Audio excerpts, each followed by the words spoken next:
agarras, pues nadie le va a creer que estás haciendo una tesis doctoral.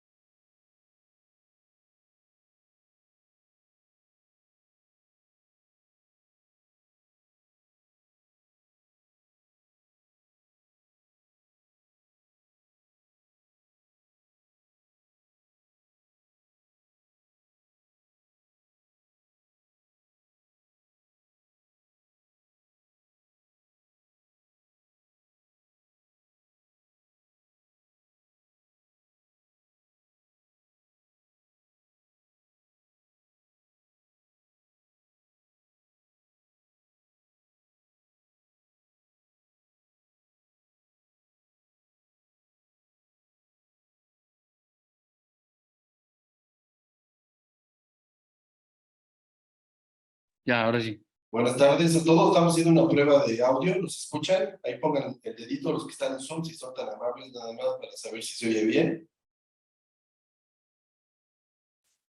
Gracias. Roberto, Carla, Tania, gracias.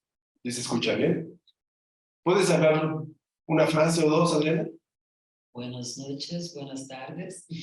¿Cómo escuchan, Adriana? ¿Escuchan bajito? Se escucha bien. Pero sí te lo vas a tener que pegar, porque... Sí, sí. Más cerca de ti. Es que esto soy... Como si estuvieras en la radio. Pero sí, ya estamos en vivo y en directo. ¿Ok? A todo color. 2 minutos. Vale. No. Estoy muy abierta, muy para allá la toma. Vamos a iniciar ahorita en 4 minutitos para empezar 18:20. Por favor, si nos Mejor. esperan. Ella en el centro. O sea.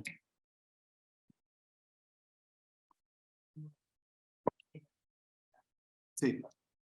¿Encontraste el flyer? Ah, pues no sé, tengo que buscar aquí. En mi correo, si te Permíteme. quieres meter o Ahorita, nada más probar cómo es tu pantalla completa. te lo mando por Facebook. No me mandes nada. ¿Está en el Facebook del Depto? ¿Sam? ¿Está en el Facebook del departamento? Si busco el Facebook del departamento, ahí lo veo. Sí. O en mi Facebook también. No, voy a buscar el... Ay, güey, Facebook.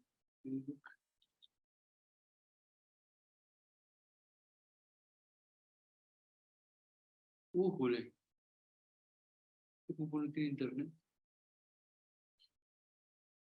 Creo que Mames, ¿cómo no tiene internet? flyer.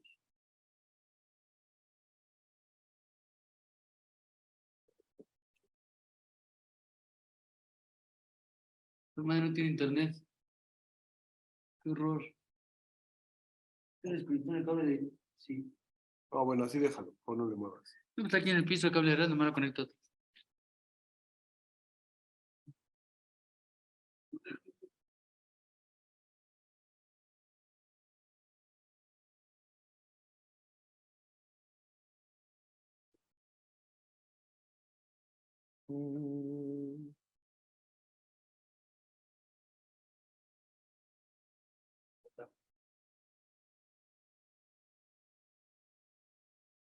No sé si el cable de red tiene...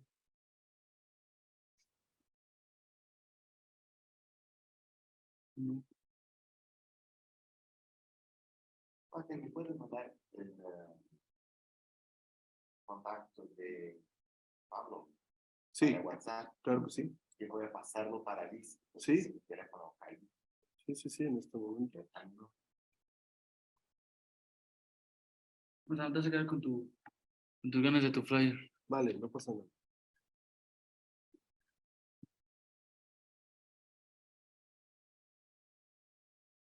¿Por qué se ve Gloria?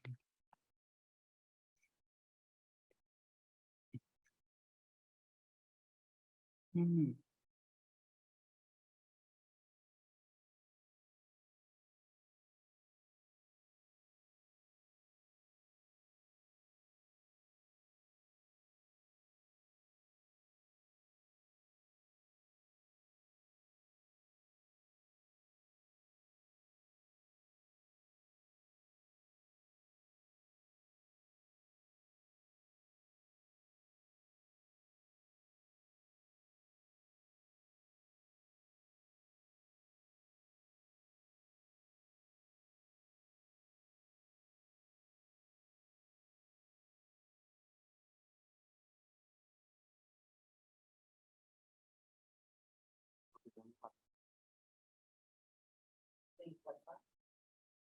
¿Quieres el Wi-Fi? Él me pidió senha y pues, Sí, te lo pongo. Te pongo el mío. ¿Tú, Central, le puedes poner Wi-Fi ahí? ¿Con tu cuenta? Sí. Al de Edison y yo le pongo al de Ener.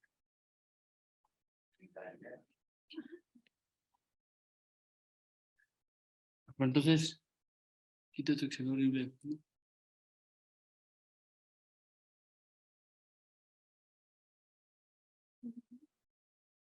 Dura una hora, órale. Una hora.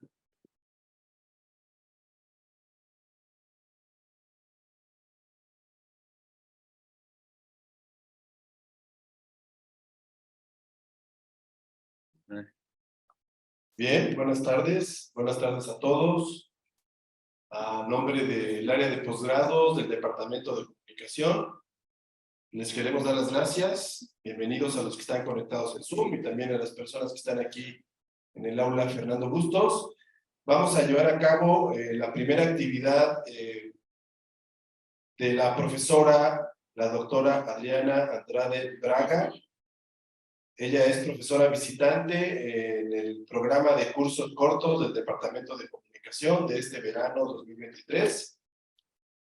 Tanto la maestría en comunicación como el doctorado de comunicación, invitamos a la doctora Adriana para que nos acompañara en esta visita académica que empieza hoy, jueves 8 de junio, y concluirá el lunes 19 de junio. Esta es la primera actividad de 4 actividades que vamos a tener en los siguientes días. La próxima semana, la doctora Adriana nos va a impartir un curso corto de 4 sesiones sobre Media Ecology, que empieza el día lunes y termina el día miércoles. Y el día lunes, de 1 a 3 de la tarde, va a impartir una conferencia magistral justamente sobre la historia y el presente de los estudios de Media Ecology. Voy a presentar rápidamente a la profesora Adriana para darle la bienvenida.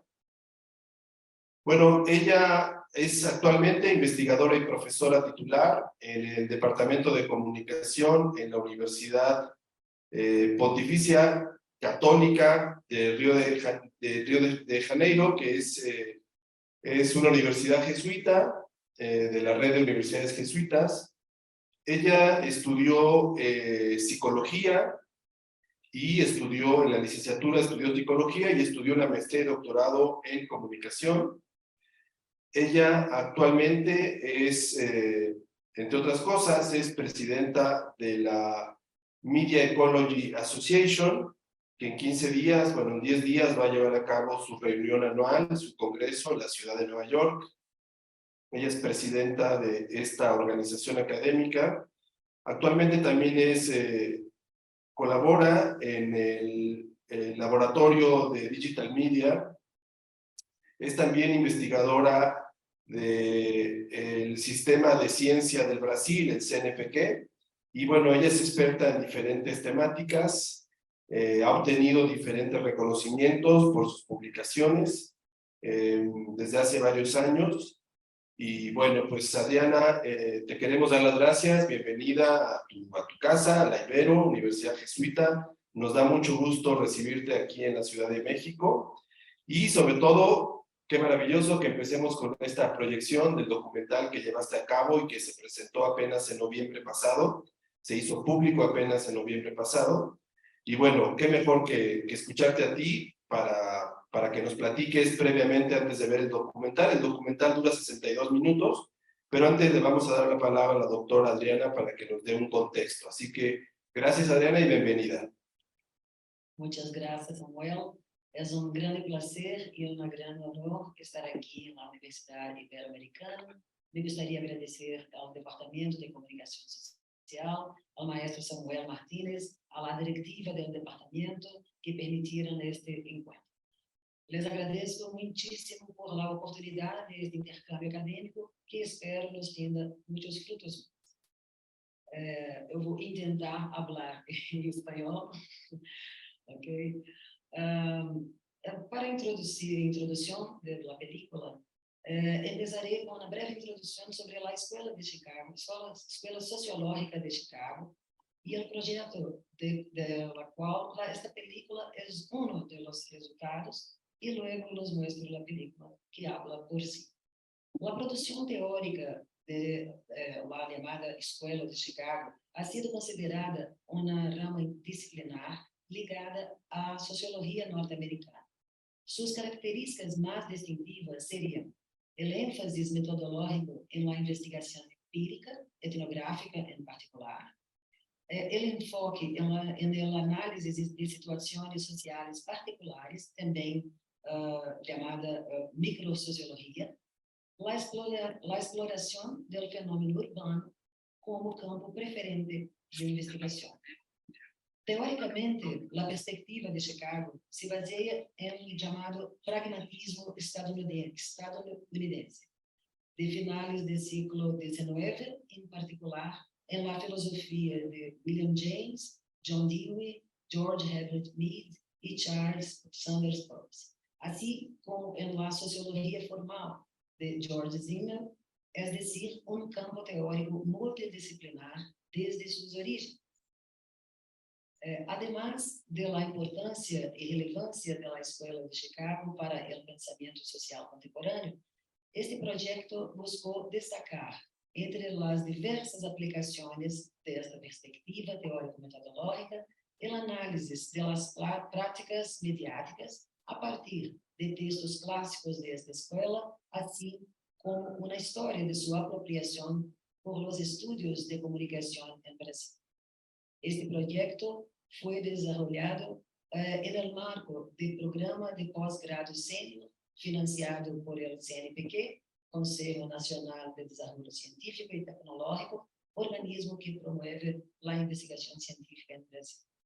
En términos metodológicos, esta investigación implicó la realización de entrevistas grabadas y en análisis de documentos audiovisuales y bibliográficos. Fueron entrevistados investigadores de Brasil y del extranjero comprometidos con la difusión y reorientación del pensamiento teórico de Chicago en el contexto académico de las ciencias de la comunicación. Además, hicimos análisis bibliográfico de lineajes teóricos surgidos de proyectos de investigación en tesis, disertaciones, artículos, entrevistas publicadas, congresos y capítulos de libros. La Escuela Sociológica de Chicago, ao haberse originado en un contexto de libre tránsito transdisciplinario y articulado los saberes de la semiótica, la filosofía, la psicología, la antropología, la educación y la sociología, dejó una fuerte huella en las ciencias sociales contemporáneas, brindando un legado que va mucho más allá de los estrechos límites disciplinarios con los que todavía tenemos que lidar ainda hoy.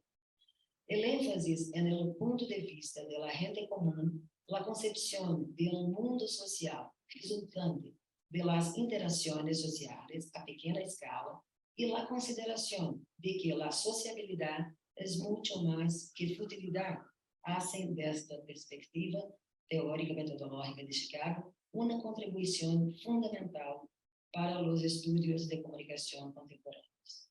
Eso es particularmente pertinente en Brasil, un país en que, así como en México, la comunicación interpersonal y la sociabilidad juegan un papel estructurante del conjunto de la sociedad.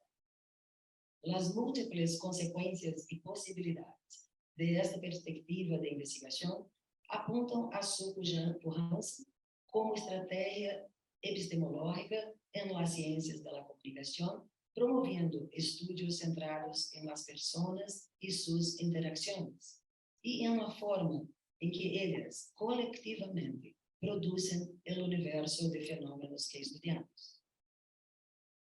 La tradición de Chicago, la Universidad de Chicago, fue fundada a finales del siglo XIX a partir de una iniciativa del millonario John Rockefeller, que quería desarrollar una universidad en el medio oeste estadounidense a la altura de las instituciones tradicionales de la costa este.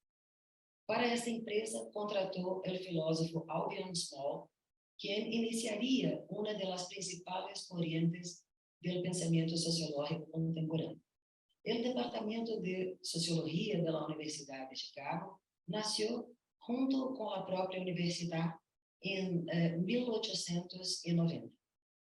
Su estructura académica era diferente a las universidades americanas tradicionales que operaban como un sistema de cátedra vitalicia, donde la vida intelectual de cada departamento gravitaba en torno de la figura de un profesor catedrático.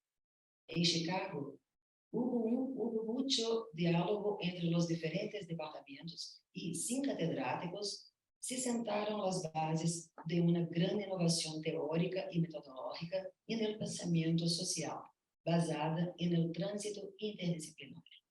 El fundamento epistemológico principal era el pragmatismo, que se basaba en una teoría del significado, según la cual una concepción, el significado racional de una expresión, consiste en sus efectos sensibles sobre la conducta de la vida.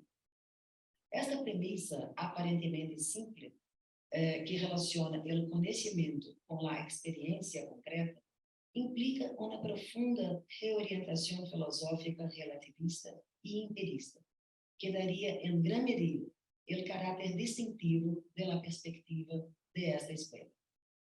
En 1914, el Departamento de Sociología contrató a un joven periodista que había pasado varios años estudiando en Europa, Robert Ezra Park. En Berlín, Park había asistido a conferencias impartidas por un Privatdozent muy popular entre el público en general, pero no tanto entre los académicos, llamado Georg Simmel. La sociología formal propuesta por Simmel buscaba aislar los elementos estructurantes formales de las situaciones de la vida cotidiana. Una sociología distinta de los análisis marxistas, weberianos o durkheimianos. Cada una a su manera, las tres principales teorías sociológicas pensaban en la sociedad desde un punto de vista global, como un fenómeno amplio.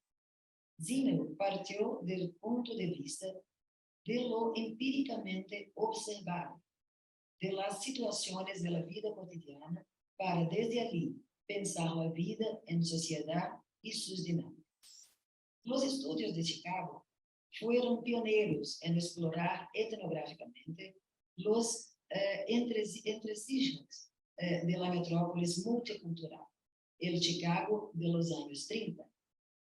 Era de Al Capone y la prohibición, una ciudad rodeada de guetos de inmigrantes de las más diversas nacionalidades y idiomas, en un país devastado por la crisis económica de 1929.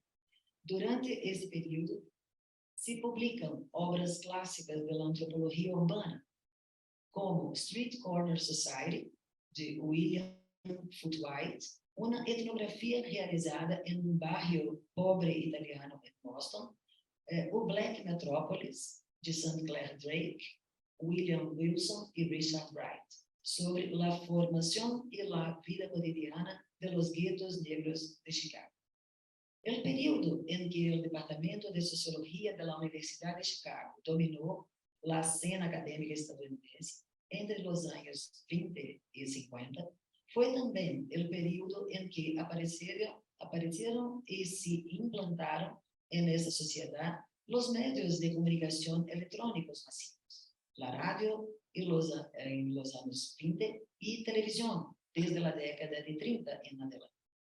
Las profundas transformaciones que se produjeron en Estados Unidos a lo largo del siglo XX y la participación de los medios electrónicos en este proceso fueron percibidas y analizadas por investigadores de esta tradición, como los estudios sobre la prensa de Robert Park, el programa metodológico de Blumer, para estudiar la comunicación de masas y el estudio pionero de la pareja Lang sobre la transmisión en directo de un acontecimiento por televisión en 1948.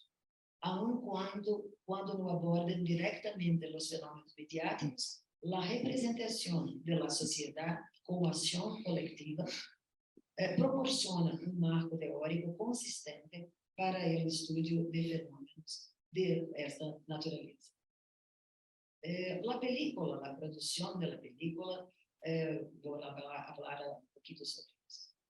Entre 1920 y 1950, la Universidad de Chicago dominou a escena acadêmica estadunidense com estudos pioneiros sobre aspectos particulares presentes em la metrópole multicultural. Para ilustrar a narrativa sobre as principais obras sociológicas da Escola de Chicago, se investigaram as obras de los seguintes autores: Robert Ezra Park, William Isaac Thomas, Everett Hughes, John Dewey, George Herbert Mead, Herbert Blumer, William Lloyd Warner, Gregory Bateson, Howard Becker, Elizabeth Bott e Irving Goffman. Com o objetivo de componer uma base de dados bibliométricas sobre os orígenes, presencia e desarrollo de esta perspectiva analítica en el campo de las ciencias de la comunicación en Brasil, se realizaram búsquedas em bases de dados de publicações periódicas e análise de eventos da área nos últimos 20 anos, incluindo materiais audiovisuais reunidos sobre os 10 autores mais citados. A búsqueda em internet resultou em textos de periódicos, imagens de publicações e outros registros fotográficos de diferentes etapas da vida dos autores, assim como portadas de livros, vídeos e fragmentos de películas, incluindo fotos e registros cinematográficos da cidade de Chicago. Enquanto a los registros da cidade de Chicago incluíram fuentes como o sítio web de Chicago Film Archives e a conta Old Chicago, por exemplo, que proporciona clips de películas curtas e fotos antiguas do lugar. Además, também se consultaram importantes películas que retrataram a história da época sobre Al Capone e a proibição. Durante o revelamento do material, foi difícil encontrar uma fonte dedicada a resgatar a memória das obras com características comuns. Os arquivos da Universidade de Chicago disponíveis no sítio web não puderam proporcionar uma coleção que haga referência à representação de gerações de pensadores. Como resultado, se requeriu uma búsqueda pré-programada em la biblioteca da Universidade de Chicago para obter informação documental e de primeira mão. Finalmente, através da recompilação e sistematização de dados audiovisuais, textuais e entrevistas a investigadores vinculados a esta tradição, se produz a película. Quanto ao documental, lo considero um instrumento fundamental para a divulgação da produção científica difundido por meios distintos ao artículo de 15, 20 páginas escrito, publicado e leído solo por comunicadores. Os artículos se foram escritos e publicados, pero não reemplazam o alcance midiático que pode ter documental ao oferecer em linguagem audiovisual elementos para debate qualificado em classe.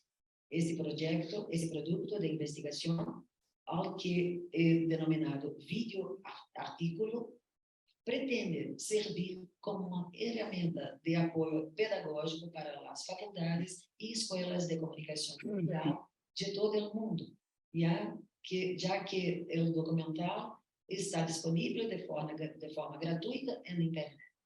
É importante destacar a ausência de uma perspectiva internacional em la enseñanza de la comunicação, aún e majoritariamente sustentada em el modelo de transmissão.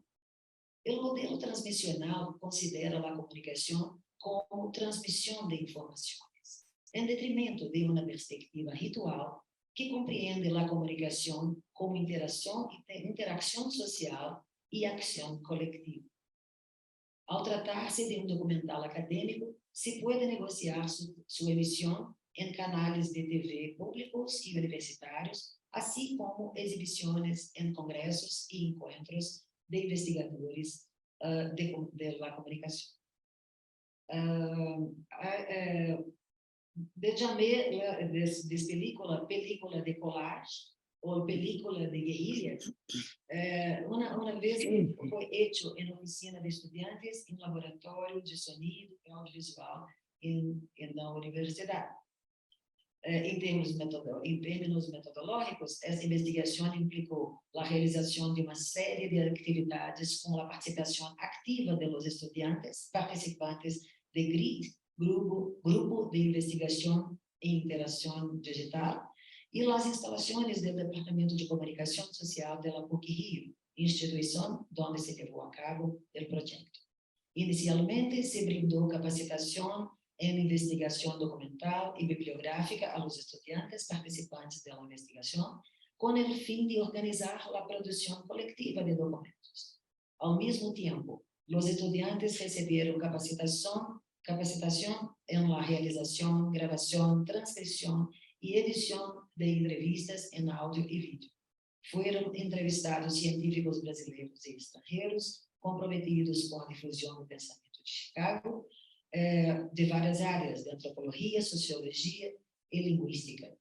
Outras atividades realizadas durante esse período consistiram em cursos de 45 horas impartidos em PUC-Rio e na Universidade Federal de Minas Gerais, com o tema La Escuela de Chicago y la Comunicación e Interacciones en Red.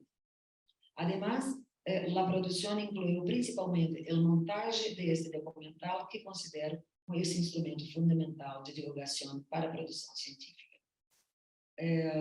Por tratar-se de um documental acadêmico, não se descartará a possibilidade de negociação com canais públicos de televisão.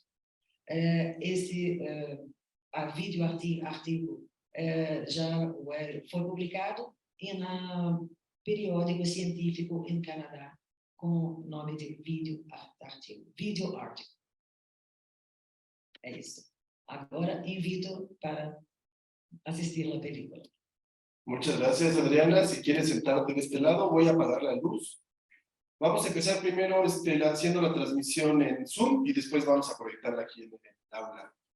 Así que les mandamos un saludo a las personas que están en Zoom y les esperamos que disfruten el documental. Al final habrá una ronda de preguntas y comentarios con la doctora Adriana y corre video para los que están en Zoom.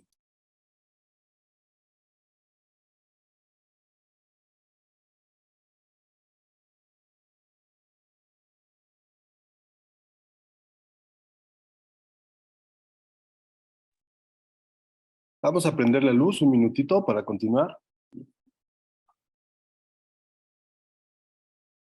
Bien, pues, bueno, ahí estamos.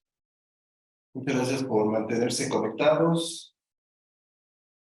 Pues vamos a hacer un diálogo con la doctora Adriana Andrade Braga. Muchas gracias por la presentación. Platícanos quizá para empezar, ¿cuándo terminaron el documental? ¿Cuánto tiempo se llevaron en toda la producción, la elaboración de las entrevistas, así como algunos detallitos? Muito obrigada. Eu posso falar em português? Claro. O en inglés, si quieres, y aquí lo vamos traduciendo. Ok. Bom, vou falar em português, que acho que fica mais fácil, mais próximo. Claro que a produção de um filme desse é um empreendimento enorme, né? Assim, como dá para imaginar, envolvendo várias universidades diferentes, pessoas raras de encontrar também, né? Ajuda preciosa de um grupo de estudantes que, né, assim, e a dificuldade disso também, né? O estudante se forma, que está trabalhando bem na edição, e aí ele sai da universidade, aí tem que treinar outro estudante. Então, nisso, as entrevistas foram feitas em 2014, e 15 e 17. E o filme só terminou em 21. Eu registrei ele no Cine. O sea, empezó la idea en 2013. 2014 até 2021. Hasta 2021. ¿Y se presentó cuándo públicamente el documental? 2021. Hasta 2021. Apresentei primeiro num congresso um congresso com a maior parte das pessoas dos Estados Unidos. Então, foi para mim um teste também muito importante, porque eu reconto a história também dos Estados Unidos, um pouco em Chicago. E foi uma dificuldade enorme, porque, para minha surpresa, ninguém conta essa história no site da prefeitura, nos sites oficiais da cidade de Chicago. Os indígenas, os povos originários, somem, eles não existem. Então, eu tive um esforço muito grande. Eu falei, não, eu quero contar essa história, mesmo que ela um pouco saia fora da questão acadêmica, mas para mim era importantíssimo pensar que o nome dessa cidade foi dado pelos povos originários, né? Hoje, eles são... depois eu descobri com meus amigos americanos, que os Potawatomis, por exemplo, eles eram duas etnias que se colaboravam, os Potawatomis e os Fox. Com esse tratado de Greenville, eles espalharam, separaram esses dois grupos que se colaboravam, né? E separaram eles próprios também, né? Potawatomis e um grupo por lá. E hoje em dia eu descobri que os Potawatomis são pedintes, mendigos, no Colorado, nos Estados Unidos, né? É uma tristeza enorme de saber disso, né? Mas é interessante pensar como que a história se deu ali, né? E como que o esforço dos Estados Unidos de apagar essa história. Por isso eu mostrei a cebola, mostrei o rosto que tinham os indígenas, como que foi, durante anos, né, a luta por aquele espaço que eles habitavam e como é que eles se separam. Então, e eu fiquei muito nervosa. E será que os americanos vão reconhecer isso? Eles não só reconheceram, como falaram, obrigada por me ensinar a história do meu próprio país. Eu nunca soube disso. Esse filme deveria ser passado na escola básica dos Estados Unidos para contar essa história. Então, para mim, foi muito gratificante, né, de saber que teve, inclusive, esse caráter pedagógico também, né, de conhecer um pouco a imigração, né, e brinquei um pouco com essa colagem de filmes, né, para mostrar também como é que os filmes representam esse momento histórico, né, a própria propaganda americana. Então, para mim, esse primeiro foi um teste mesmo de um público muito especial, né? E com a receptividade, primeiro de todos foi o Becker, né? O Becker foi o primeiro a assistir o filme. Ele está hoje com 95 anos, completamente lúcido, completamente... Esse mesmo que vocês viram aí, ele tinha 91, 90, mas ele está incrível, ele é muito disponível, ele só não viaja mais, nem de primeira Está tranquilo, está tranquilo. Sim, mas ele, então, ele gostou muito do filme, né, que também eu tinha... e um desafio muito grande no filme. Eu fiz 3 horas de entrevista com ele. O que escolher, o que tirar, o que manter? Isso é um desafio. E cada estudante que vinha, teve um estudante que veio, eu tirei aquela parte inicial dos indígenas, porque não é importante. Eu falei, não volta com isso. Então, essas vidas e vindas, né, perdi o material, etc. Então, assim, muito desafiador, mas muito gratificante, né? Em todos os lugares onde eu tenho apresentado esse filme, né, ele tem uma receptividade enorme, né? Ele também é uma vontade, um esforço de apresentar um formato alternativo para a divulgação científica, né? Porque a gente sabe que esses papers, eles, poucas vezes, só ler, a gente não consegue ler os próprios colegas brasileiros, né? Então, aí essa revista, esse periódico canadense, ficou muito interessado e falou, eu quero colocar como um exemplo para convidar outros autores e autoras para fazer produtos similares, né? Para arriscar. Videoartículo? Videoartigo. Eu chamei de video paper, ele falou, não, isso é muito mais que um paper, isso é um artigo, né? Porque é interessante, com toda a multimídia que a gente hoje tem disponível, se o autor está vivo, por que não, ao invés de fazer uma citação de um texto, né? Por que não entrevistá-lo? E ao invés de transcrever as entrevistas, por que não colocar ele próprio para falar, né? Então, foi para mim, eu apresentei esse projeto de financiamento achando que não ia ser aprovado, mas, pelo contrário, para minha surpresa, foi aprovado com muito entusiasmo pela inovação, pela proposta, né? Então, eu fiquei bem feliz. Custoso, mas tem dinheiro, muito, né? Mas muito satisfato, uma satisfação muito grande. Sí, el documental tiene múltiples lecturas, ¿no? Porque habla de historia, habla de la Academia Norteamericana, ¿no? La historia de la escuela, bueno, la Universidad de Chicago. De interdisciplinaridade. Claro, y habla mucho, por ejemplo, obviamente de la sociología, ¿no? De la historia de la sociología, habla de la comunicación y hay muchas referencias a múltiples textos, las portadas de los libros, de los artículos, Sim, ¿no? fiz questão de fazer isso, né? De mostrar a cara dos autores, né? A como eles se parecem, de dar o ano de nascimento e de morte, a capa dos Eso es muy bueno porque te da una referencia para comprender mejor ciertas historias, ¿no? Exato. Né? Então, isso foi também esforço também de mostrar, né? Porque todo mundo fala, o Zimmel, como era o Zimmel? Quem era ele? Claro. Etc. Então, esse esforço também por isso esse película de colagem, né? É uma colagem enorme e inclusive o Becker toca o piano do filme, que foi ¿Con quién aparece Becker en la última foto que están parados?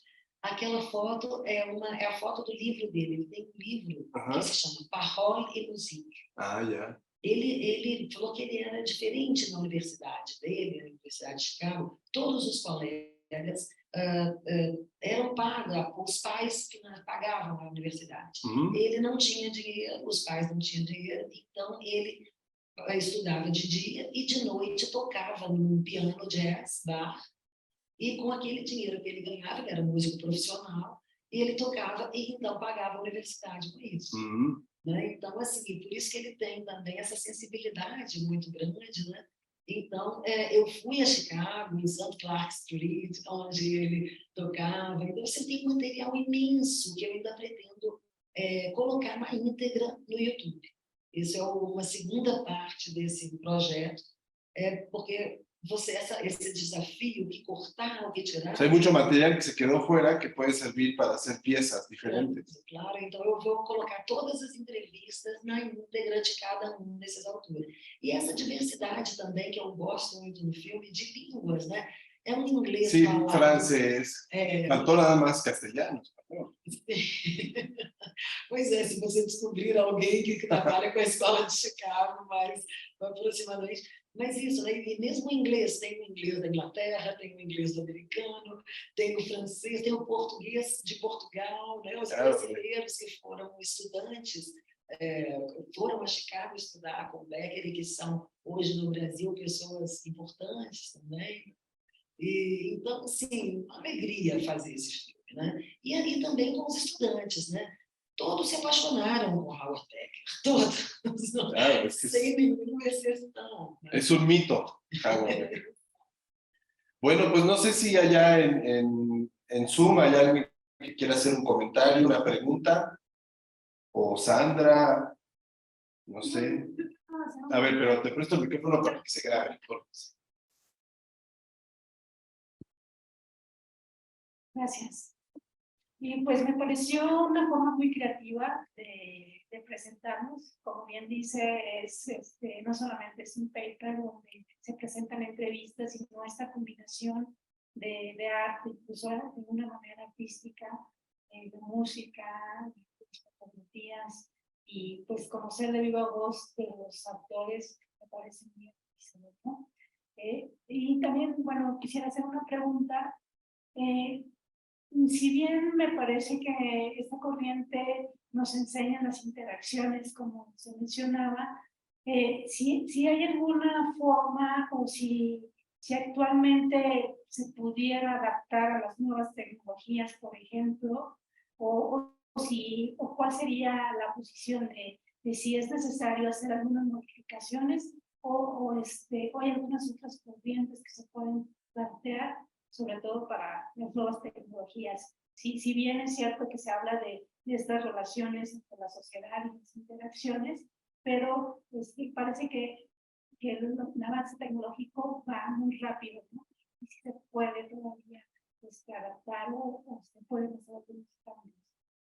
Muito obrigada por sua pergunta, porque realmente é um interesse muito grande meu, mas eu, pessoalmente, nas minhas pesquisas, eu trabalho com o que eu chamo de netnografia, né?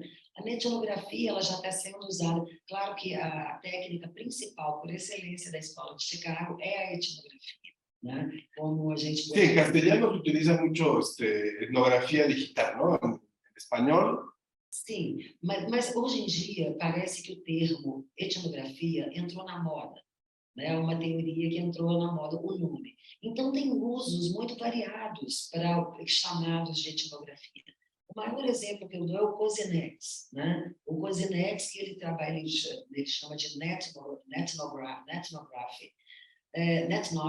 mas eu inclusive tenho vários textos em inglês discutindo com ele, porque ele coloca netnography, eu coloco o H, nethnography, para deixar claro que, para mim, o mais importante é o etno, né? A questão é etnia ali no meio. Porque o que acontece? O Kozinex, eu acho que ele faz um uso, desculpa a palavra, mas um uso leviano da etnografia. Eu respeito muito a etnografia.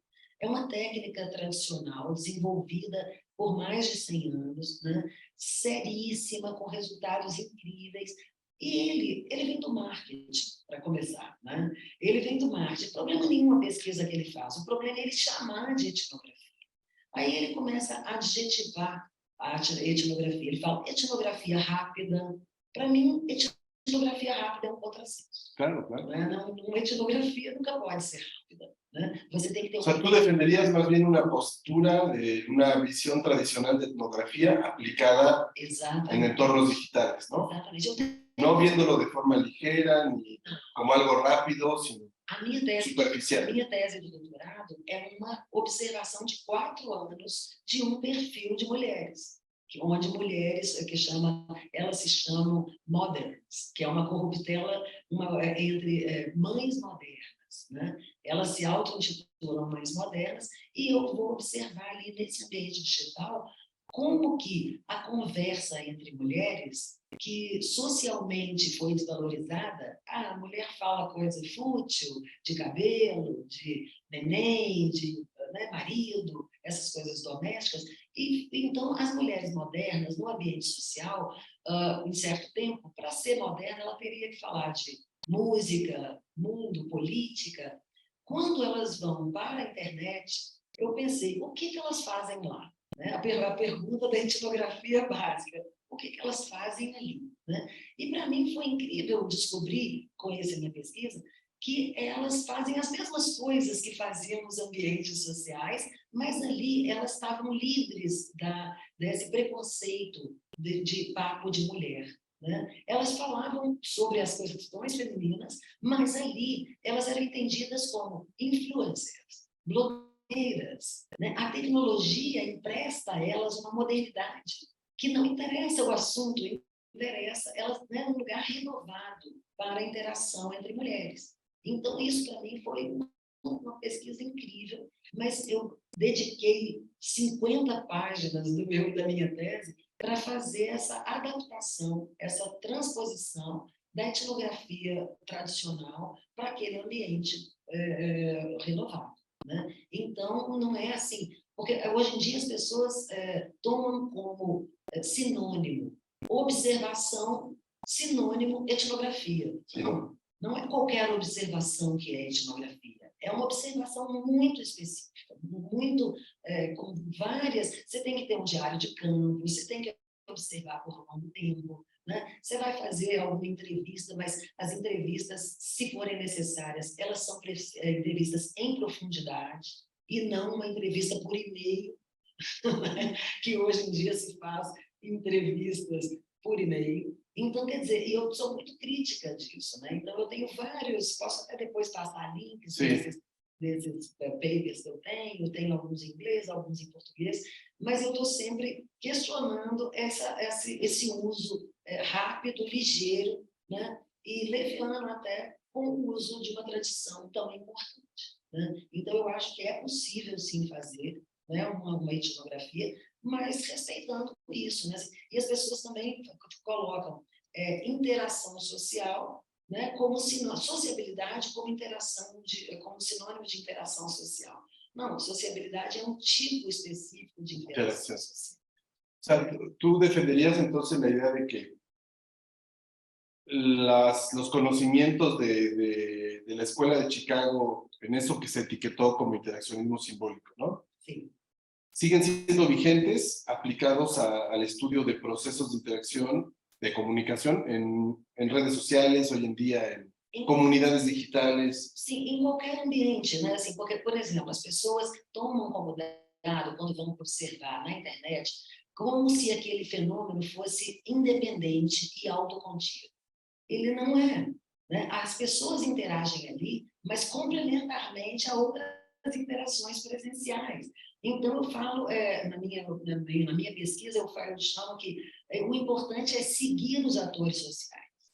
Se os autores sociais estão só na internet, eu posso observar ali. Mas na interação, quando você começa a observar, você vê que eles também se encontram, eles também se falam por telefone e por e-mail. Então, eu tenho que dar conta dessa complementaridade das mídias utilizadas por esse grupo com fins do interesse na comunicação específica que eles querem fazer, né?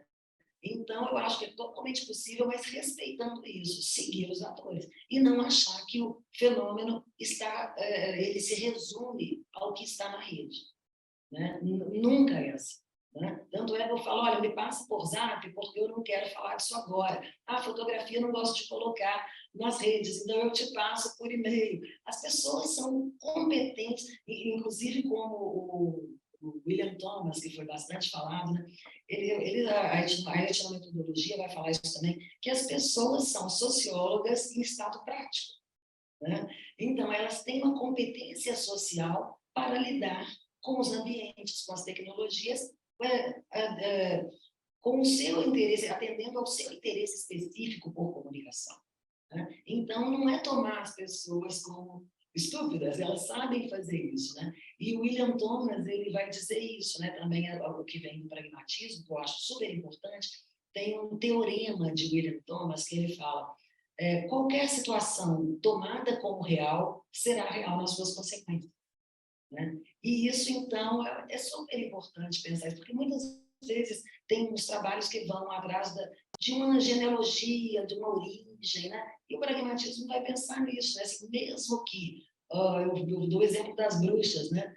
Se as bruxas lá no século XVII eram bruxas ou não, não importa, elas morreram na fogueira igual, né? Então, uma situação tomada como real, ela vai ser real nas suas consequências. Então, essa abordagem, né, que está colada, né, na concretude das práticas sociais, né? Então, eu acho muito rica, né? Acho riquíssima a contribuição que a antropologia tem para dar, não só para a própria antropologia, mas para os estudos todos ligados aos fenômenos sociais, né? Qualquer fenômeno, como a linguística, como a comunicação, como qualquer fenômeno que é social.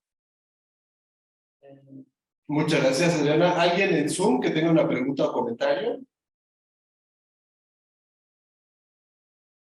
¿Todo bien? Bueno, Adriana, para ir cerrando, en América Latina, pues sabemos que después de los años 60, sobre todo 70, en las ciencias sociales en general, también en la comunicación, dominó mucho el enfoque marxista, o el enfoque crítico, ¿no? Si le queremos llamar. Y después, a partir de los 80 y 90, se fue colocando a su forma y a su manera la perspectiva culturalista. Y bueno, sabemos que después se han hecho mixturas entre pensamiento crítico y culturalismo, ¿no? Que van de la mano. Tienen una concepción de la sociedad muy similar, en el sentido de que ven una sociedad dividida en clases, parten de la idea de la dialéctica, parten de la idea de pues todos, digamos, los postulados básicos del marxismo mezclados, dependiendo de la corriente, con feminismo, con cierto culturalismo, con postestructuralismo, mezclas, ¿no? Que sabemos que existen. Sim. Os estudos culturais, eles têm uma proximidade grande também com essa perspectiva, né? Porque, principalmente, por exemplo, a técnica utilizada é também a etnografia, né? Nos estudos culturais.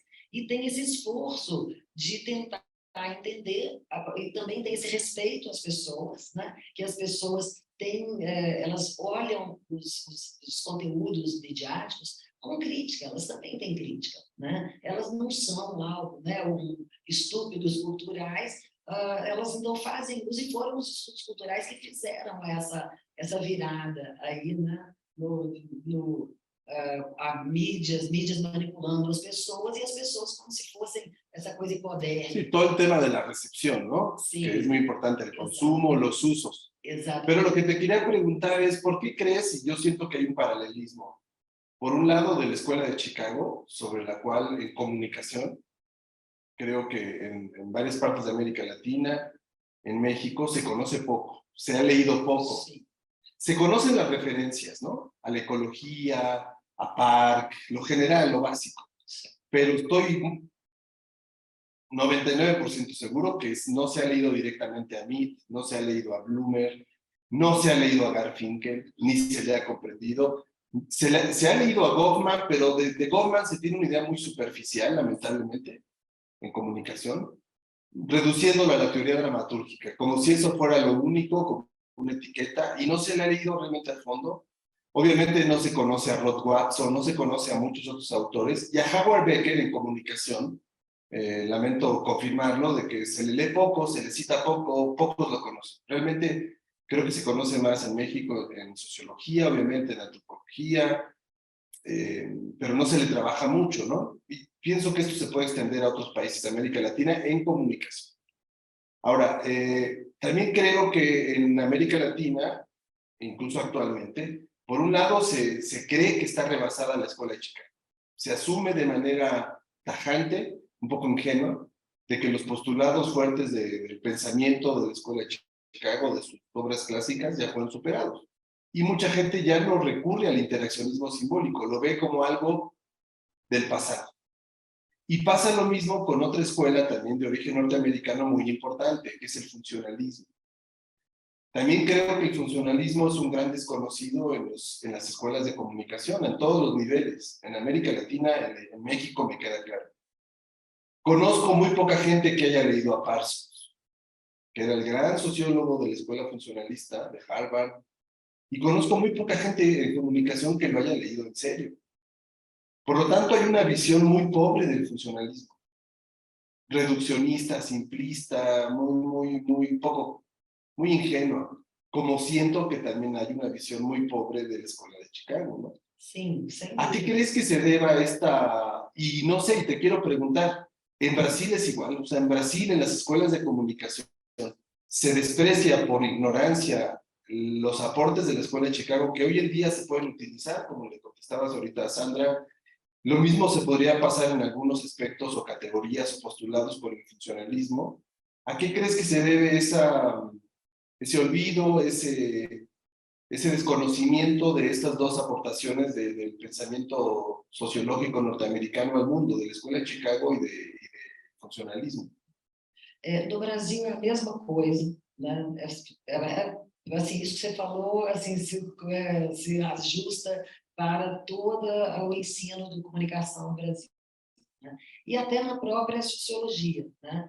A antropologia urbana, né? Tá muito, por isso que eu coloquei o Museu Nacional ali. Aquelas pessoas ligadas ao Museu Nacional beberam muito dessa fonte, mas no geral, né?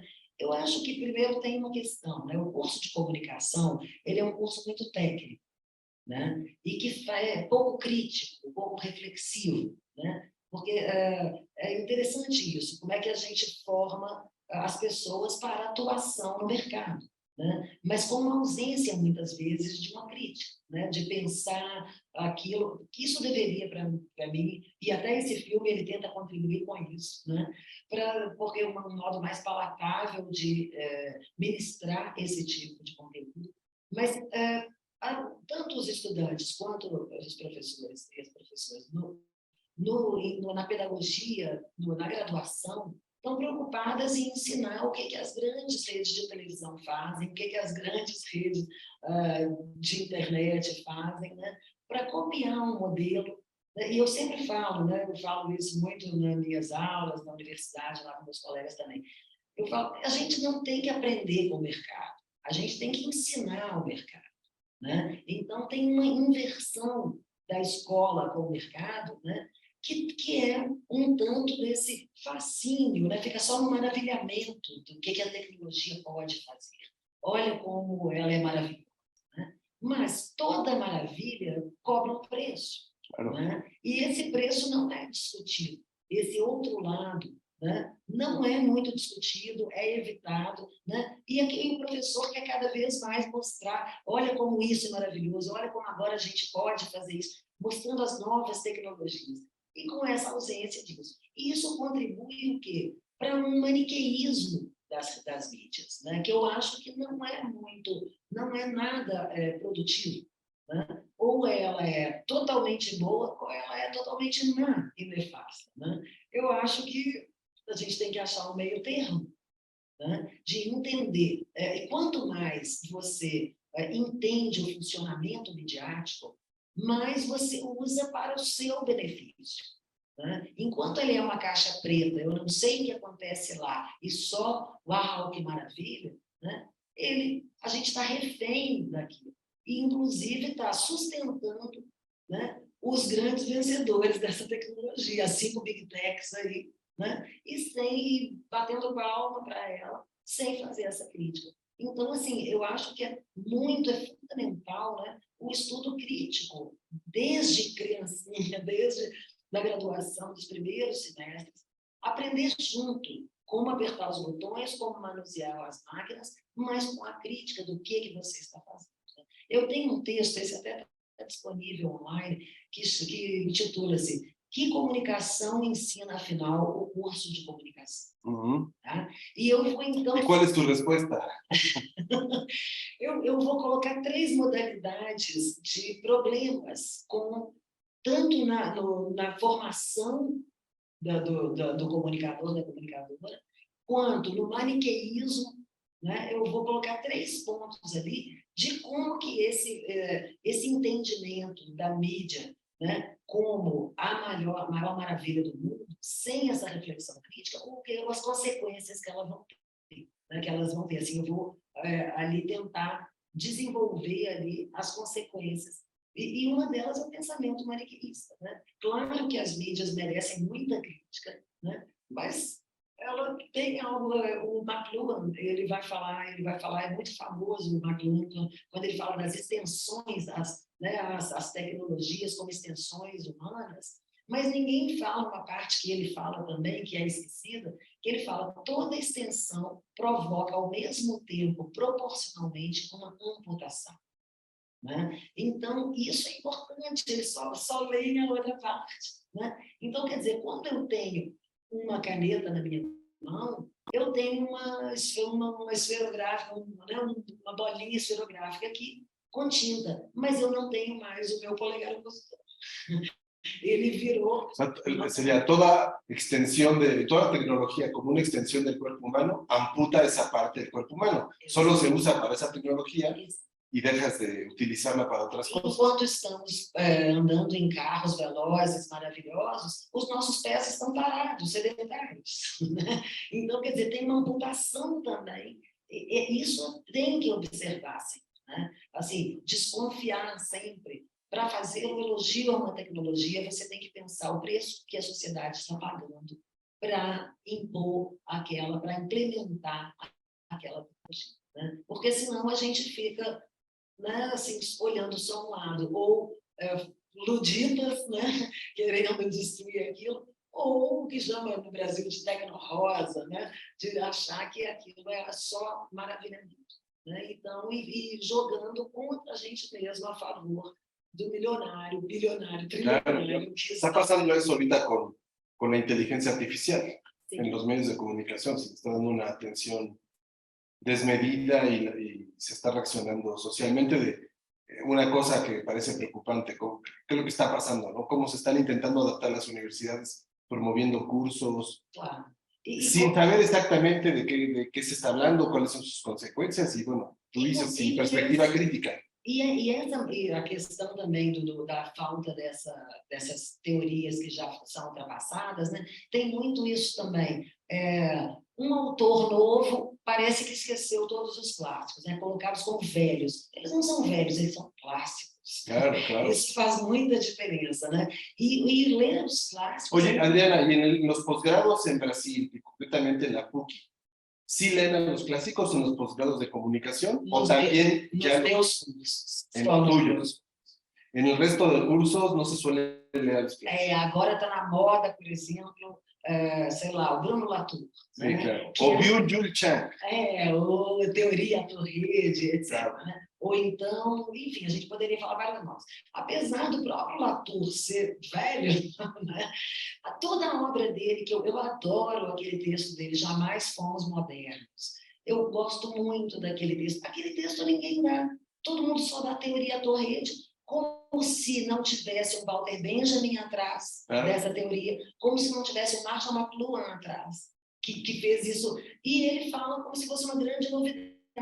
Então, assim, essa moda da teoria, né? Ela acaba, isso que eu falo ali no filme, ela acaba ganhando as editoras, ganhando porque vende mais, fica de novo refém do mercado, né? Quando a gente deveria estar, né, assim, monitorado ou indicado por outros valores. Né? Então, isso também contribui para a gente colocar como velharia, que não deve ser revisitada. Né? Agora, o conhecimento ele é acumulativo. Você só conhece em cima de um conhecimento anterior que já foi né, assim, concretizado. Apropiado. Claro, então, assim, deixar os clássicos para trás, eu acho, assim, muito poco produtivo. Y bueno, como quedó claro en el documental, y con eso nos despedimos, queda claro que los aportes de la Escuela de Chicago, y especialmente del interaccionismo simbólico, son muy importantes para estudiar en comunicación. Completamente. Né? Ler o Becker hoje e ver a luz meus estudantes, minhas estudantes, que eu dou uma aula de teoria da comunicação obrigatória do mestrado, do doutorado, eles ficam fascinados quando realmente entendem. E assim, nossa, mudou minha vida, mudou minha cabeça. Eles têm uma reação, porque as colegas estão dando aquele da modinha, aquele... Né? Então, assim, é interessante você ver quanto que você consegue tocar esses estudantes com esses textos antigos do início do século XX. Increíble, de hace 100 años. Mas que nos ensina, no próprio filme, né, o Becker, como é que ele está alinhado com esses novos protocolos de identidades, de inclusão, de diversidade. Né? Quando a gente vê o Becker falando, cabe tudo isso. Né? Cabe tudo isso que a gente está tentando lidar com essas novidades, como incluir essa coisa, essa obrigatoriedade que a gente tem de inclusão, de diversidade hoje, está tudo na escola de Chicago. Sim. Né? Então, assim, ele tem um texto muito interessante, que é o básico, né, do Outsiders, que é How to Become a Marijuana User. Né? Os alunos adoram, mas porque é engraçado, etc. Mas olha que você vai ver como é que ele sistematicamente vai falar, né? Como assim, a droga não é boa ou ruim, a valoração ou desvalorização dela é feita em contextos sociais. Ela é feita... Né? Então, assim, aquilo é tão impressionante, os estudantes ficam impressionados. Eles começam a revisar mudam os projetos, começam a repensar. Né? Então, eu acho muito importante. Eles estão atualíssimos, embora antigos, eles estão muito... Pues muchas gracias, felicidades por el documental, Adriana, gracias por haberlo proyectado y presentado y habernos platicado cómo lo hiciste y cuál es el objetivo. Te agradecemos, con esto nos despedimos de esta primera actividad de la profesora, de la doctora Adriana Andrade Braga, profesora investigadora de la Universidad PUC de Río de Janeiro, que nos acompañará desde el día de hoy hasta el próximo jueves, que es 13 de junio o 12 de junio, que es cuando concluye su curso. Los invitamos a que nos acompañen el lunes en la conferencia magistral también se transmitirá por vía digital y será presencial de 1 a 3 de la tarde sobre Media Ecology, y después, si pueden, también en su curso de 4 sesiones. Así que con esto nos despedimos. Muchas gracias a las personas que se conectaron, les enviamos un saludo, y muchas gracias, Adriana. Muito Que obrigada. tengas bonita estancia en la Ciudad de México y aquí en la Ibero. Ah, maravilha. Muito obrigada pelo convite, pela oportunidade, pelo público aí por Zoom também. Obrigada, Silvia, também. E estão muito no trabalho e tem muita coisa boa para comer no México, que eu amo a comida mexicana. Claro Muito que sí. obrigada. Hasta luego. Chao.